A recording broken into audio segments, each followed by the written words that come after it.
செங்கல்பட்டு மாவட்டம் அச்சரப்பாக்கம் நகரில் உள்ள ஸ்ரீ ஆச்சீஸ்வரர் திருக்கோயிலில் சித்திரை பிரம்மோற்சவ விழாவின் தேரோட்ட விழா இன்று நடைபெற்றது. செங்கல்பட்டு மாவட்டம் அச்சரப்பாக்கம் நகரில் நால்வரால் பாடப்பெற்ற சைவ திருத்தலமான ஸ்ரீ இளங்கிளி அம்மன் உடனுரை ஸ்ரீ ஆச்சி ஈஸ்வரர் திருக்கோயில் உள்ளது. திருக்கோயிலில் ஒவ்வொரு ஆண்டும் சித்திரை மாதம் பிரம்மோற்சவம் விழா நடைபெறும்.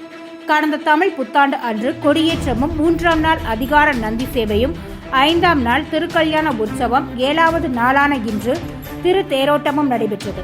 3ஆம் நாள் அதிகார நந்தி சேவையும், 5ஆம் நாள் திருக்கல்யாண உற்சவம், 7வது நாளான இன்று திருத்தேரோட்டமும் நடைபெற்றது. இன்று காலை 7 மணிக்கு தேரில் சுவாமியும் அம்மனும் எழுந்தருளினர். அதன் பின்னர் சிவசிவா என பக்தர்களின் கோஷம் விண்ணை பிளக்க பக்தர்கள் தேரை வடம் பிடித்து இழுத்தனர். தேர் 4 மாட வீதிகளிலும் வலம் வந்தது.